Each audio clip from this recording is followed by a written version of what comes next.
Welcome, everybody, and thank you for tuning in to another edition of Chris Black's NJPW Report. If you are new to the channel, allow me to introduce myself. I am the natural Chris Black of the Saturday Night SlamCasters podcast, independent professional wrestler, and everybody's favorite narcissist. Got a great show for you today. I'm here to cover the Wrestling Dontaku nights 1 and 2. We had 2 great nights of New Japan Pro Wrestling action. And you know how I do. I'm here to break down every single match, although some will be covered more than others because, as we all know, they have a lot of multi-man tag matches, which normally helps them tell stories and further some feuds. But for the most part, we're here for the main matches. So, with that being said, let's get into the first night. Starting out with match number 1, it is a 8-man tag match between Master Wato, Tiger Mask, Tenzan, and Toru Yano, taking on Bullet Club members Dick Togo, Ishimori, Takahashi, and Evil. You know, his introductions just get longer and longer because he is just hustling his ass off with all the gimmicks that he got for sale. Can't hate that. I mean, make your money. But again, very long introduction. I've said it before, and I'm going to say it again. So Master Wato, I think he's still trying to find his way. Is the man talented? Sure. But I'm not really into this whole Master Wato character. I truly don't even know what this character is all about. He seems like a pixie. I think that they're going to start possibly a program between him and Ishimori, and maybe he needs a little bit of rub from Ishimori because, I mean, you could do worse. Ishimori is one hell of a talent, and he could probably get Master Wato over, or who knows, he might bury him. Takahashi, he gets nobody over. We get a continuation of Toru Yano and Evil. As we all know, if you saw the Road to Dontaku shows, Toru Yano defeated Evil in the King of Pro Wrestling provisional match. Interesting match if you've seen it. If not, go back to the archives and check it out. Not much to say about this match. Bullet Club picks up the victory. So moving on to match number 2, we have 6-man tag match. Suzuki-gun taking on Chaos. We have Chaos members Sho, Yo of Roppongi 3K with Kazuchika Okada taking on Kanemaru, El Desperado, and Minoru Suzuki. Kanemaru and El Desperado, they have a little bit of heat with Sho and Yo because, well, they took their junior heavyweight tag team titles from them. And Yo is challenging El Desperado on night 2. Well, they were supposed to. I'll get to that when I cover night 2. Yo jumps on El Desperado, not wanting to wait. He wants to let everybody see what he's made of, kind of give you a preview of the title match that was supposed to happen on night 2. We get a nice hard-hitting exchange between Okada and Suzuki. Yo and Desperado, they work well together. It's a damn shame what happened to their match. But in the end, Yo does get the pin on Kanemaru for his team. Moving on, match number 3. We have LIJ versus the United Empire. We have LIJ members Bushi, Sanada, Naito, and Shingo Takagi taking on Jeff Cobb, Hanare, Great-O-Kahn, and Will Ospreay. You know, LIJ's been taking a lot of L's this year. Not looking so good with this group. The only standout in this group so far has been Shingo. Of course, Takahashi was a standout, but then he got injured, so much for that. Other than those two, LIJ hasn't been looking too good in 2021. Shingo, however, looks unfazed and is ready for Ospreay on night 2. These two, Shingo and Ospreay, they start the match out, and they work so well together.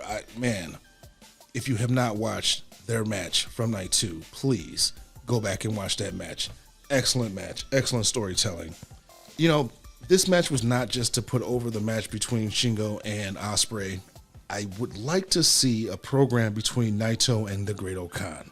Now, O-Khan got a victory over Naito in the New Japan Cup where he eliminated him in the first round. Of course, that was by referee stoppage, but I'd be interested in seeing these two go at it for a little bit longer. Sanada gets the victory for his team with a Japanese leg roll clutch on Hanare, getting the 3 count. So, LIJ got the victory tonight. They didn't take that L. At the end of the match, Ospreay tries to cheap shot Shingo with a Stormbreaker, but he gets reversed into a Last of the Dragon, but then slips out and out of the ring like a true heel. Alright, moving on to match 4. We have the right to challenge for the IWGP Tag Team Championship match. We have Zack Sabre Jr. taking on Tangaloa of Guerrillas of Destiny. So the saga between these two teams, Guerrillas of Destiny and Dangerous Tekkers, continues. Zack Sabre Jr. winning this match, spoiler, so that they are going to challenge for the IWGP Tag Team Championships match at a later date. But as far as this match, great wrestling. Tangaloa actually hangs with Zack Sabre Jr. for a while. Zack seems to have a little difficulty with Tangaloa, but eventually he goes after the arm and starts picking him apart, as Zack Sabre Jr. does. Zack Sabre Jr. gets him in the Clarky Cat, doing some further damage, and as we hit the 15-minute mark, Zack Sabre Jr. surprises Tangaloa with a crucifix for the pin. Like I said, they will be challenging for the Tag Team Championships. Can't wait to see that match. I've really gotten into the program between these two teams.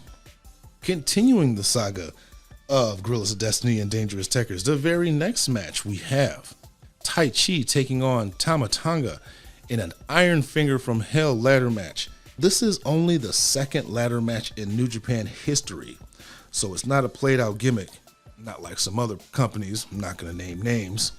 You know I can't skip Tai Chi's entrance. His entrance is great. Daoki accompanies Tai Chi to the ring to neutralize G.O.D, who, as we all know, walks out with the Guerrillas of Destiny, so he's right at the side of Tama Tonga. This match starts out with some vicious strikes. This is a fight. This is not going to be a match. This is going to be a fight. Pretty standard ladder match. These two using the ladder to batter each other, beating the shit out of each other. Daoki does more interfering than G.O.D. I can't say that I agree with that. Tai Chi is taken out by a stun gun and is taped to a barricade. And I'm thinking that Tama Tonga might win this match. However, Zack Sabre Jr. comes out, as I expected, if all this was going down. If he was not going to lose the match, then somehow he's going to have to get out of this tape. So Zack Sabre Jr. comes out, makes the save, frees Tai Chi from the barricade. And out comes Tangaloa to handle Zack Sabre Jr. Daoki takes a nasty powerbomb on a ladder that was then draped over the ring in a barricade. Tai Chi fights out of a magic killer, and off comes the pants. So we know business is about to pick up. Everyone gets taken out except for the two legal men. Tama grabs the table, goes for a stun gun off the ladder, but Tai Chi holds on, sending Tama through the table, then grabbing the Iron Finger to win the match. The Dangerous Tekkers are back on track to challenge for the Tag Team Championships, and again, can't wait till that match happens because these matches are gold. Getting to the main event of the evening, we have, for the Never Openweight Championship, champion Hiroshi Tanahashi taking on Jay White. Of course, we have to start the match off with the traditional showing of the abs between the two men. Jay White talks some trash, telling Tanahashi that he will tap out and will lose the title tonight to his patented TTO, that is the Tanahashi tap out. Lots of back and forth chain wrestling, not so much feeling each other out as they are already very familiar with each other. White goes on the attack of Tanahashi's legs right away. As we all know, that is a weakness for Tanahashi. Jay White is very cocky, as always, and as he puts him in a submission hold, he acts like he can't release it, so Red Shoes has to pry his legs apart because Jay White is just pretending like, oh, ref, you're going to have to help me out. I can't take my legs. I can't release it. Tana fights from underneath during this match, which is what a good face does. But Jay White stays on the leg in order to regain control. But Tanahashi also goes after Jay White's legs as they both give each other some Japanese leg screws. These two are just relentless against each other. Jay White using various leg submissions to soften up for the TTO. He finally locks it in, but Tanahashi gets to the ropes. He puts it on for a second time later in the match, this time keeping him into the center, but as they're fighting and rolling back and forth, Tanahashi gets to the ropes again. Both men are going after each other's legs. As we hit the 35-minute mark, both men are just completely spent. After two sling blades and two high fly flows, the second of which landed right on Jay White's legs, Tanahashi locks in the cloverleaf. Just then, Gedo jumps on the apron, and as the ref's back is turned, Jay White is tapping out. When the hold is released, they get up, and Jay White finally nails the Blade Runner for the win. After the match, he cuts a promo saying Tanahashi needs to retire and then drops a challenge to his young lion rival, David Finlay. So congratulations, Jay White. He is the very first quadruple crown winner. That is, he's won the IWGP Heavyweight, Intercontinental, US, and now the Never Open Championship. I predicted, I don't know, so many months ago that I think that Jay White will be great for the Never Open Weight division. Let's just see how he goes. Let's see how this title reign goes. But that will be it for night one. Let's get into night two. All right, so night two actually opens up on a sad note. They announced that 2 wrestlers have had COVID symptoms and caught some fevers, so there's been some changes to the card. The Junior Heavyweight Championship match has been postponed between Yo and El Desperado, so we'll get that match at a later date. It's a shame, but this is nothing new. We've been dealing with COVID for the past, year and a half now, so not surprising. This kind of shit happens, and when I get to the end of this review, I'll tell you how COVID done fucked us again. But let's get into this first match.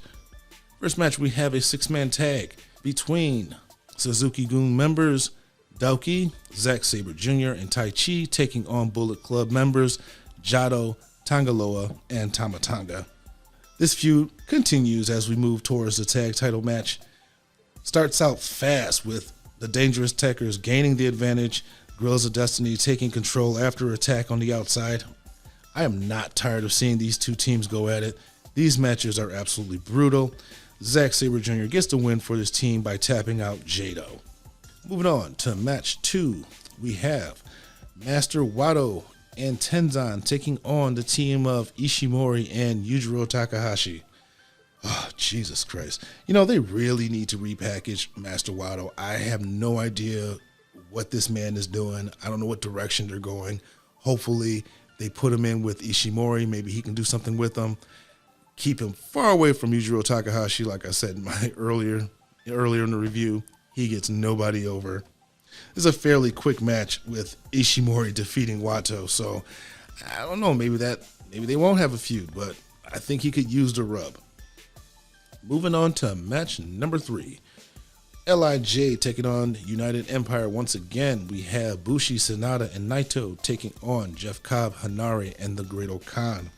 Is LIJ falling off? Seems like they've been having a little bit of difficulty with the United Empire, minus last night's show. Okan has really grown on me. I really enjoy watching this man work. I know if you've been a fan of the channel or a listener of the channel, I've had my criticisms of the Great-O-Kahn when he first came around at Wrestle Kingdom, saying, what the fuck is this and why is he... I didn't quite get his character. I didn't like the screaming Mongolian chops, which I've gotten used to now. I'm actually digging his character again. I would love to see him take on Naito in a program. Sanada gets Hanare in the Paradise Lock. Great move. We all know what's going to happen. Sanada kicks him in the ass, so he unlocks it. In the end, Jeff Cobb puts Bushi away with a Kamagoye and a tour of the islands, sending a message to Ibushi. Looks like Jeff Cobb done got some heat with Ibushi. If you was watching the Road to Dontaku, you'll see that him and Ibushi got some beef going. Okan gets in Naito's face, and Cobb actually calls out Ibushi, saying it's called the Cobb Agoye. Moving on to match 4, we have 6-man tag. Taguchi, Toru Yano, and Tanahashi taking on Bullet Club members Dick Togo, Evil, and Jay White. Of course, we get the pose down with Tanahashi and Jay White, with Taguchi even getting in on it in the background. It's hilarious. Tanahashi and Jay White continue where they left off at the start of the match. Both men still selling the leg a bit. There's a funny hair pulling spot where everyone on both teams, one by one, start grabbing each other's hair. Dick Togo grabs Tanahashi's hair, and when Taguchi goes to grab Dick Togo's hair, as we all know, Dick has no hair, so he's trying to go for it, but in the end, he runs and gives him a hip attack, which takes everybody out. Then we get the patented Evil timekeeper spot, slamming Taguchi into the timekeeper's table. This time he doesn't take the chair like he normally does, swing for the fences. Jay White is a wrestling gem. When he's in with Taguchi, he tries to humiliate him, but Taguchi exploits his tender leg, getting Tanahashi back into the ring. This is a very entertaining six-man tag, with Toru Yano picking up the victory with a roll-up on Dick. Poor Dick. As I said before, there is no junior heavyweight match. Both men, as far as I know, were quarantined after coming up with a fever. So let's move on to the main event. All right, so we have, for the IWGP World Heavyweight Championship, Will Ospreay taking on Shingo Takagi. United Empire is at ringside, but they don't get involved in the match. And I have to say that I give them props for that. Even as heels, I think that they send a bigger message by standing steadfast, but not involving themselves in the match. They have all the confidence in the world in their leader, Will Ospreay, and don't feel the need to get involved. You know, kind of like the Dark Order with Thanos. They just want him to have his fun. Both men are cautious at the early stages of the match, not wanting to make an error. Shingo gets some good shine, showing his power and strength. As they fight to the outside, we get some tables introduced as Shingo sets them up, which usually means he's going to be the one going through them. So they tease it a bit, but they leave him on the outside as they go back inside the ring. Will Ospreay gains control and starts working over the arm and shoulder of Shingo. I absolutely love it when Shingo fights back. His shit is so vicious. Both men work that Japanese strong style, and it looks good. You can feel every single strike. Ospreay continues the attack on the arm to take away Shingo's striking power, which is a great strategy. The spots that these two men pull off during this match seem almost inhuman. You need to watch this match if you haven't. I cannot describe these sequences and do them justice properly. Will Ospreay is in a league of his own.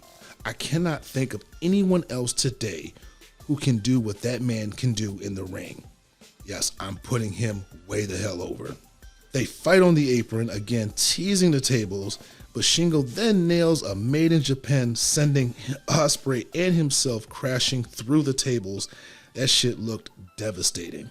Once back in the ring, after a very close 20 count, Shingo delivers another Made in Japan, and Ospreay looks like he took it right on his head. Man, that looks sick. Shingo has Ospreay at his mercy. The man is barely able to stand, collapsing as he's being thrown. Just the sell job was just immaculate. It's the little details that makes the difference. Will Ospreay is slapping himself to kind of get back into the fight. This title means the world to him, and it shows. Take note, all other companies. Ospreay is a bumping machine and sells Shingo's offense like a champ. The closing 10 minutes of this match are absolutely brutal, and I loved every single minute of it. This is pro wrestling at its finest. In the closing moments, Will Ospreay escapes a Last of the Dragon, hits a Rainmaker, nails a hidden blade right to the face, and finishes him off with a Stormbreaker. What a fucking match, Jesus Christ. This match deserved all 6 stars that Dave Meltzer gave them. Yes, 6. Not the first 6-star match he's given, but Jesus, this was a hell of a match. You know, I did not expect Shingo to win, but damn, he made me a believer during certain points of this match. As far as I'm concerned, this match right here, this is the match to beat in order to get Match of the Year. Will Ospreay cuts a promo, as they normally do at the end of the show, where he gloats a bit, and he calls out Okada for his loss at Wrestle Kingdom, saying that it's time for redemption. He said that his critics said that his loss would spell his demise of him and his group, but look at them now, all standing tall. He challenges Okada to wrestle Grand Slam at the Tokyo Dome, which would have been one hell of a match. However, COVID once again reared its ugly head. So in an attempt to take precautionary measures, unfortunately, the Wrestle Grand Slam show has been postponed, as was the show also scheduled for May 29th. So we will have to look forward to the match between him and Okada at a later date. But that does it for Wrestling Dontaku. Absolutely amazing 2 nights of action. I can't say it enough how much I just love New Japan Pro Wrestling. So let's go ahead and take this home. If you've enjoyed this review, won't you go ahead and hit that like button, show your appreciation. Let me know that you enjoy the content that I'm putting out. And like I said, if you are a new listener of the channel, if you are interested in hearing more of my reviews of New Japan Pro Wrestling product, go ahead and hit that subscribe button. You can find me all on social media. Links are in the description. That'll take you to my Facebook, Instagram, and Twitter, as well as the Saturday Night SlamCasters podcast, YouTube channel, Facebook page, and our Facebook group. I want to thank you again for tuning in to another edition of Chris Black's NJPW Report. And until next time, come get slammed.